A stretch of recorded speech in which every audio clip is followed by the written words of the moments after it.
से मुक्त होना है तो मेरी बात मान लो, संगम त्यक्त्वा, किसी का भी संग न करो। भगवत प्रेमी महात्मा ये किसी में नहीं आते हैं, ये तो जब प्रभु द्रवित होते हैं, कृपा करते हैं, तब ये संग मिलता है। जब द्रवहि दीन दयालु राघो तो साधु संगति पाई। या कहें अन्य किसी का संग नहीं, या तो असंग और या भगवत व्रत धारण करने वाले महात्माओं का संग। ये बड़े बड़े महापुरुषों के आदेश हैं। एकस चरण रहस चित्त मनंत्री से युंजीत तद वृत्तिषु साधुश्चेत प्रसंगा। या तो असंग और या तो जिनका चित्त परमात्मा में लगा हुआ है, ऐसे साधुओं का संग, अन्यथा नहीं। आगे कह रहे हैं एक पिशाच है सबके हृदय में, काम पिशाच। यह ऐसा राक्षस है, कभी अघाने वाला नहीं। भगवान ने इसे महापापी कहा है।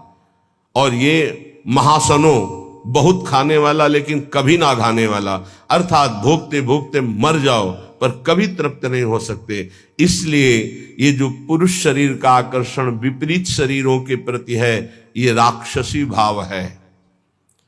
गृहस्थी में धर्मयुक्त एक पत्नी व्रत या एक पति व्रत लेकर के इस पिशाच पर विजय प्राप्त की जाती है। और विरक्ति में पूर्णतया भगवान के आश्रित होकर, गुरु भगवान के आश्रित होकर इस विकार पर विजय प्राप्त की जाती है। साधन में बड़ी ऊंचाई तक ये काम भ्रष्ट कर देता है, इसे पिशाच कहा गया है। जैसे किसी ने पूछा था कि शास्त्रों में लिखा है नरकस्य नारी, लिखा हुआ है, तो क्या स्त्री नरक है? उसका अर्थ तुम कैसे जानोगे जब भजन नहीं करते? उसमें लिखा हुआ है कि जो तुम्हारी काम भावना स्त्री के प्रति गंदी है ना, तुम्हें नरक ले जाएगी। भगवान ने कहा है त्रिविधम नरकस्येदम द्वारम नाशन मात्मनः कामः क्रोधा तथा लोभा तस्मादेव त्रयम् त्यजेत्। तुम उनमें मां भाव, देवी भाव ये नहीं कर सकते हो, तुम उनमें भोग्य भाव करोगे तो नरक पहुंचोगे। ये लिखा है नरकस्य नारी। जो नारी के प्रति काम भोग की भावना से देखता है सब माताओं बहनों की तरफ, उसका नरक जाना निश्चित है। अशुभ गति को व्यभिचारी प्राप्त होता है। जो शास्त्रों की भाषा को नहीं समझते हो, शास्त्रों के प्रति अंगुली उठाने लगते, उसमें ऐसा लिखा है। ये बड़े बड़े देशभक्त, बड़े बड़े भगवत भक्त इन्हीं माताओं से प्रकट होते हैं। हमारे भाव को पिशाच कहा गया है। ये देखो, पिशाच चढ़ जाता है तो कैसा राक्षस होता है, कैसा व्यवहार करता है। उस सृष्टि में आप आंख खोल के देख लो, मनुष्य कोई ऐसा कर सकता है? राक्षस करता है, पिशाच करता है। ये काम पिशाच है। ये चढ़ जाए तो पूज्य और जिनका हम रक्षण करना चाहिए उनका शोषण प्रारंभ कर देता है। ये ऐसा नीच है, भगवान बचावे। बहुत ही पापी है, बहुत ही खाने वाला, कभी ना खाने वाला, इसलिए इसको कहा गया है। जहां कोई अर्थ भावना को नहीं समझ पाता है वहां शास्त्र पर अंगुली उठाता है। जैसे इस श्लोक को अगर साधारण शब्दों में लिया जाए और उसका उत्तर दिया, गलत हो जाएगा। संगम त्यक्त्वा स्त्री पिशाच्याः, इसका भाव है स्त्री के प्रति जो काम भाव तुम रखते हो पिशाच भाव है, तुम्हें राक्षस बना देगा। इसलिए भगवत प्रेमी महात्माओं का संग और असंग और विपरीत शरीरों के प्रति काम भाव का चिंतन, ये तुम्हें राक्षस बना देगा। राक्षस, राक्षस जो अपनी ही केवल वासनाओं की पूर्ति चाहता है, वो जैसे भी हो उसे राक्षस कहते हैं। समस्त वासनाओं पर सम्यक प्रकार से विजय प्राप्त किए हुए महात्मा को भगवत साक्षात्कार होता है। जिसे एक बार भगवत साक्षात्कार हो जाता है, वो जिधर देखता है उधर वही दिखाई देते हैं। रूप छके घूमत रहे, तन को तनिक न भान, नारायण दीर्घ जल भाई यह प्रेम पहचान। ऐसा थोड़ी कि तुम बोल दो कि मैं डॉक्टर हूं तो डिग्री है तुम्हारे पास, चलो ऑपरेशन करके दिखाओ, सम्यक रूप से तब माना जाएगा। ऐसे ही तुम भगवत साक्षात्कार की हो तो काम क्रोध लोभ मोह मद मत्सर इनके विजेता होगे। मान अपमान निंदा स्तुति इनको समान समझने वाले होगे, तभी कह रहे सम्यक रूप से समस्त वासनाओं का मूलच्छेद करके जो दैव के द्वारा प्राप्त, प्रारब्ध के द्वारा प्राप्त शरीर पोषण को करते हुए, देह यात्रा का निर्वाह करते हुए रात दिन भजन करता है, उसके हृदय में प्रेम प्रकाशित होता है। फिर ध्यान दीजिए, संगम त्यक्त्वा, समस्त संगों का त्यागी कहां से होता है? भगवत प्रेमी महात्माओं के संग से। सर्व संगोपहो ही माम, संतों का संग सब संगों का त्याग करा देता है। फिर कह रहे स्त्री पिशाच्याह, ये जो पिशाच भाव, राक्षस भाव माताओं बहनों के प्रति आए, प्रतिकूल शरीरों के प्रति भोगने का है, ये तुम्हारी दुर्गति कर देगा, इसका त्याग करो। सम्यक रूप से समस्त वासनाओं का मूलच्छेद करके देह निर्वाह के लिए जो भगवत विधान से होता है, उसको महलों में रखे चाहे झोपड़ी में वास दे, कोई इच्छा नहीं, ऐसी देह यात्रा का निर्वाह करते हुए वो महापुरुष भगवत साक्षात्कार के योग्य हो जाता है, उसके हृदय में प्रीति प्रकाशित हो जाती है। ना कुरु ना वद, ना कुरु नावद किंचित विस्मराशेष दृश्यम, स्मर मिथुनम महस्तद गौरनीलम स्मरार्तम, बहुजन समवायाद दूरमुद्विजयाहि, प्रिय निवसस्तु दिव्य श्रील वृंदावनांतः। ऐसा कुछ मत कर कि तू फंस जाए। कितने कृपालु हैं हमारे गुरुजन महापुरुष, बड़े प्यार से कह रहे हैं कि तू अभी समझता नहीं है। विषय चुगा जिन चुगय मन, चुगत कछुक सुख होए, फिर फांसी ऐसी लगे तेईसम दुख न को। आपको भोगने में तो लगता है बहुत अच्छा है, लेकिन उसके अंदर जो आसक्ति रूपी कांटा है, वो जब फंस जाएगा तो तड़पड़ाओगे, तड़पोगे, निकल नहीं सकते। ये ऐसा दलदल है कि गुरु कृपा निकाले या हरि कृपा निकाले, दूसरा निकाल नहीं सकता, पक्का समझ लीजिए।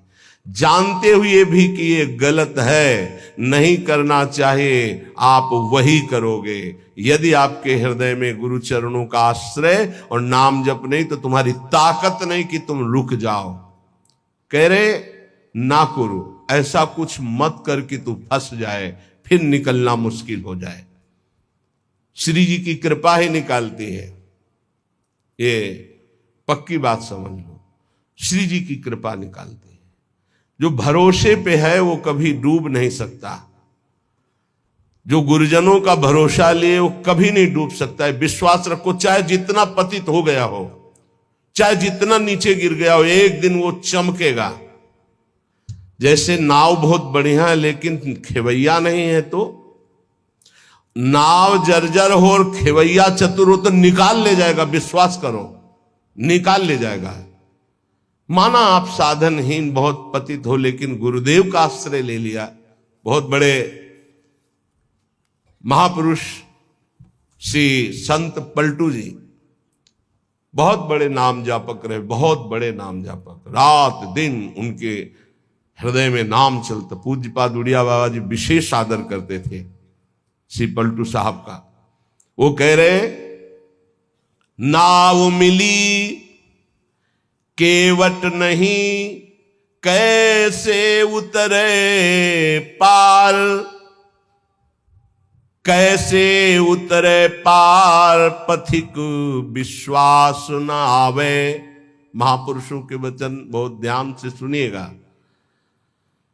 नाव मिली केवट नहीं, कैसे उतरे पार, कैसे उतरे पार, पथिक विश्वास न आवे। लगे नहीं वैराग्य यार, कैसे कह पावे।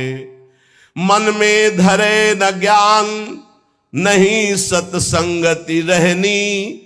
बात करे नहीं कान, प्रीति बिन जैसी कहनी। छूटी डगमगी नाही, संत को बचन न माने। मूरख तजय विवेक चतुरई अपनी आने। पलटू सदगुरु शब्द का तनिक न करे विचार, नाव मिली केवट नहीं कैसे उतरे पार। बहुत बढ़िया नाव मिल गई है भवसागर से पार होने के लिए मानव देह, लेकिन सदगुरु वर्ण नहीं किया, फिर तो नाव पार नहीं हो सकती, क्योंकि खिवैया ही नहीं है। सदगुरु रूपी खिवैया मिल जाए तो जर्जर नाव को भी पार कर दे, अर्थात कितना भी पतित नीच क्यों न हो महान बन जाए। कैसे उतरे पार पथिक विश्वास न आवे, अये संसार सागर से पार जाने वाले पथिक तुझे विश्वास ही नहीं है कि गुरु रूपी खवैया ही संसार समुद्र से पार करता है। लगे नहीं वैराग्य यार कैसे कह पावे, हरि रूपी मित्र को कैसे तुम प्राप्त कर सकते हो यदि गुरु से अनुराग नहीं हो, संसार से वैराग्य नहीं। मन में धरे न ज्ञान नहीं सत्संगति रहनी, जो सत्संग सुनते हो मन में धरते नहीं हो वैसी रहनी नहीं है। तो बात करे नहीं कान प्रीति बिनु जैसे कहनी, लाखों बातें करो बातन प्रीति न होई सखीरी। बातों से काल पर विजय प्राप्त नहीं कर सकते, बातों से माया पर विजय प्राप्त नहीं कर सकते, बातों से काम क्रोध पर विजय प्राप्त नहीं कर सकते। सत्संग में जो सुना, गुरुदेव ने जो नाम मंत्र दिया वो तो तुम स्वीकार नहीं कर रहे, अर्थात निरंतर जप नहीं रहे। छूटी डगमगी ना ही संत को वचन न माने, तुमने संत की आज्ञा का पालन नहीं किया, इसलिए तुम्हारी नाव डगमगा करके भंवर में फंस रही है। मूर्ख तजय विवेक चतुरई अपनी आने, विवेक है नहीं बड़े बुद्धिमान बनते हो, फंस जाओगे। पलटू सदगुरु शब्द का ये बहुत बड़ा विजय का पताका है, सदगुरु द्वारा दिया हुआ नाम मंत्र। ध्यान रखना, सदगुरु का शब्द कोई साधारण नहीं है, उनका शब्द ऐसा महान शक्तिशाली है कि माया का अंधकार नष्ट होता चला जाएगा। अज्ञान तिमिरांधस्य ज्ञानांजन शलाकया चक्षुरुन्मीलितं येन तस्मै श्री गुरुवे नमः। बंदो गुरुपद कंज कृपा सिंधु नर रूप हरि, महामोहतम पुंज जासु बचन बचन रवि कर निकर। बस गुरु के शब्द पर ध्यान दे दे। पलटू सदगुरु शब्द का तनिक न करे विचार, तो नाव मिली केवट नहीं कैसे उतरे पार। मत करो ऐसा कोई कर्म जिससे तू फंस जाए। धोबिया फिर मर जाएगा चादर लीजे धोए।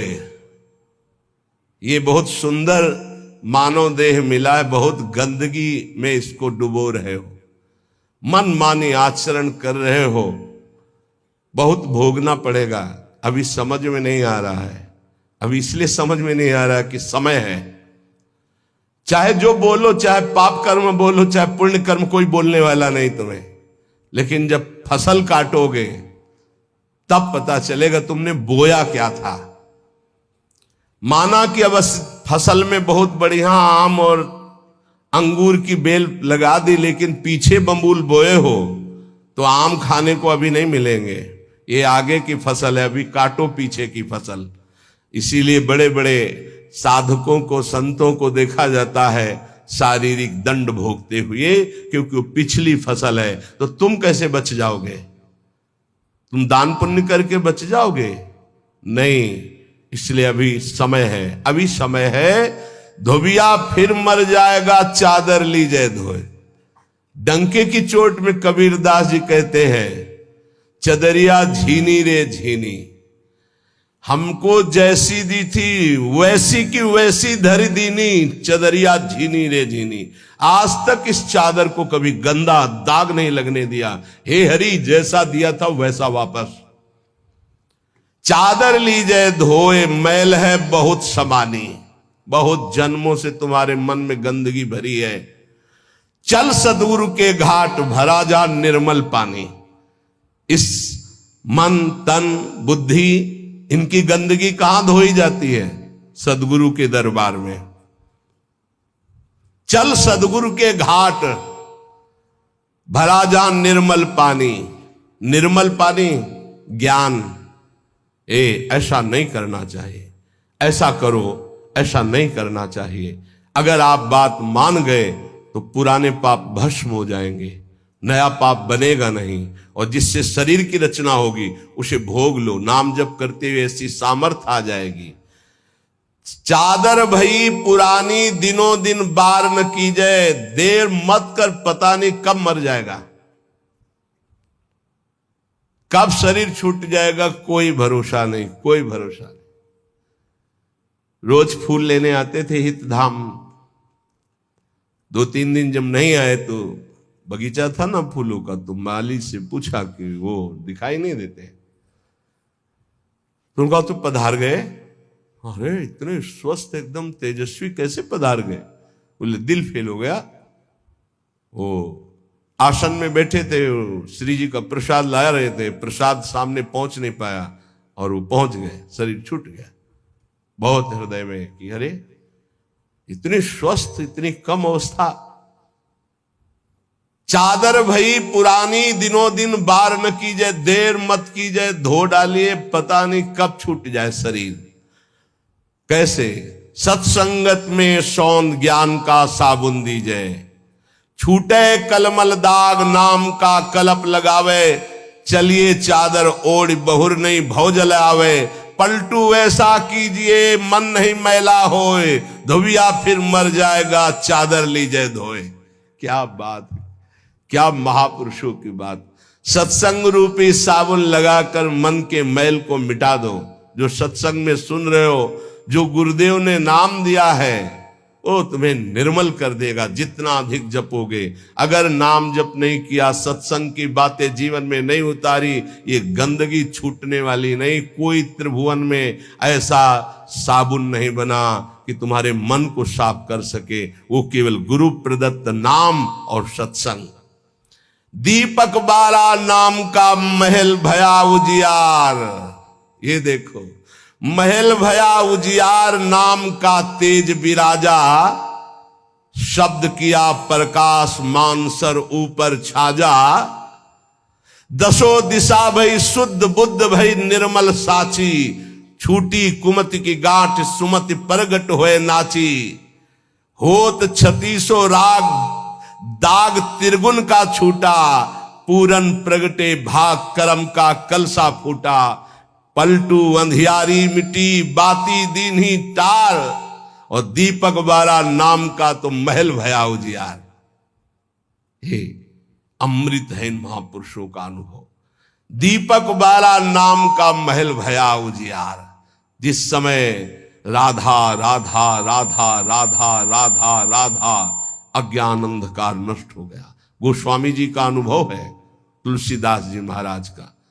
राम नाम मणिदीप धरी, जीह दे हरि द्वार, तुलसी भीतर बाहरो जो चाहसु जियार। बाहर भी उन्नति और अंदर भी उन्नति। अंदर अध्यात्म के सद्गुण और बाहर नाना प्रकार की सुख सामग्रियां ये घेर लेगी जिस दिन तुम्हारी जिह्वा पे निरंतर नाम चलने लगेगा। महल भया उजियार नाम का तेज विराजा। प्रकाश में क्या पड़ा हुआ ये दिखाई देता है, अंधेरे में रस्सी का सांप नजर आता है, प्रकाश में समझ में आता है ये गंदी बात है, ये अच्छी बात है, इससे हमारी सदगति होगी, इससे दुर्गति होगी, नहीं करना हमको। ये नाम के प्रकाश में दिखाई देता है। जैसे नाम की महिमा सुनी और संसार में रत गलत आचरण करने वाले नौजवान भाई सुने तो आके वर्णन करते हैं, मैंने ये त्याग दिया। क्यों? क्योंकि नाम का प्रकाश हुआ, बल मिला और समझे कि गलत है तो उसका त्याग कर दिया। महल भया उजियार नाम का तेज विराजा, और शब्द किया प्रकाश मानसर ऊपर छाजा। गुरुदेव ने जो शब्द दिया, जब उसका प्रकाश हुआ तो मन के ऊपर अब हमारा अधिकार हो गया, मानसर ऊपर छाजा। अभी तक हमको मन दबाए हुए था, जो चाहता था मन करता था, लेकिन जब से गुरुदेव ने नाम दिया, नाम का प्रकाश हुआ, अब मानसर ऊपर छाजा। अब मन के ऊपर आसन लगा के बैठे, जो हम चाहेंगे वही मन करेगा, जो मन चाहेगा वो हम नहीं करेंगे। ये स्थिति नाम के प्रभाव से मन को मार दिया, निर्विषय कर दिया। किसने? नाम जापक ने। दसों दिशा भई शुद्ध बुद्ध भई निर्मल सांची। अब वो कहीं त्रिभुवन में जाए, भाव कुभाव अनख आलसहु नाम जपत मंगल दिशि दसहु। दसों दिशाएं शुद्ध बुद्ध आनंद प्रदान करने वाली हो गई, क्योंकि जहां है वो नाम जप कर रहा है। छूटी कुमति की गांठ सुमति परगट होए नाची। कुमति का नाश हो गया, सुमति का प्रकाश होकर हृदय में सुमति नृत्य कर रही। हो 36 राग, जो धर्म के 36 लक्षण हैं वो प्रकाशित हो जाते हैं उसके अंदर, भागवत में वर्णन है। और दाग त्रिगुण का छूटा, सतोगुण रजोगुण तमोगुण तीनों से ऊपर उठकर वो त्रिगुणातीत अवस्था को प्राप्त हो गया नाम जापक। पूरन प्रगटे भाग कर्म का कलसा फूटा। समस्त कर्म संचित भस्म हो गए, क्रियमाण निष्फल हो गए, प्रारब्ध निष्प्रभावित हो गया। ये नाम जापक का। पलटू अंधियारी मिट्टी बाती दीन ही टार। दीपक बारा नाम का महल भया उजियार। सच्ची वाणी है। त्रिभुवन में नाम के समान कोई नहीं है। विश्वास कर लोगे पार हो जाओगे, भटकने की जरूरत नहीं। बस राधा राधा राधा, सब ज्ञान विज्ञान हृदय में प्रकाशित हो जाएगा। और डरना नहीं। कोई भी त्रिभुवन में नाम जापक को पराजय नहीं दिखा सकता, ये बात पक्की समझ लेना।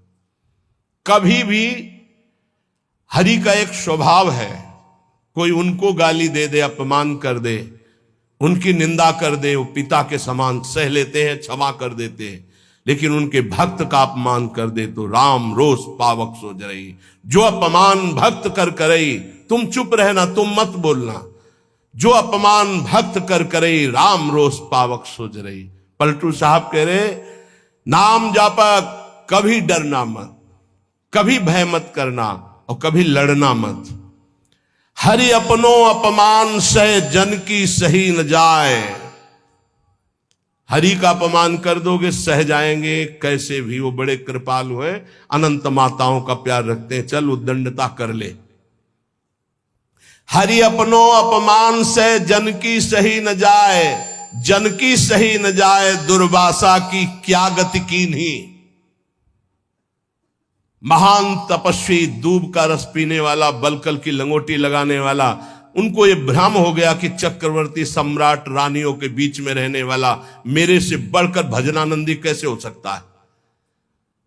जाकर के कृत्या प्रकट कर दी उनको, अम्बरीश जी को कष्ट देने के लिए। दुर्वासा जी के द्वारा प्रकट की हुई कृत्या भगवान के निज पार्षद सुदर्शन जी ने भस्म कर दिया और त्रिभुवन में दौड़ाया दुर्वासा जी को। अंततो गत्वा अम्बरीश जी के पैरों में गिरना पड़ा महान तपस्वी भगवत स्वरूप दुर्वासा जी को।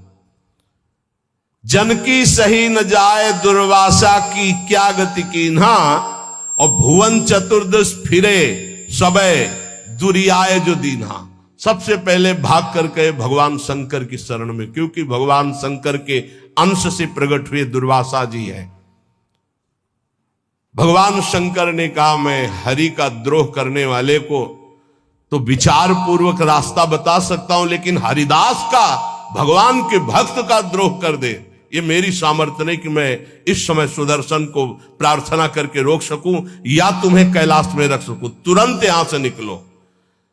सबे दुरियाए जो दीन्हा। ब्रह्मा जी के पास गए, ब्रह्मा जी ने कहा तत्काल निकलो, नहीं सुदर्शन चक्र का अनर्थ कर देगा ब्रह्मलोक में।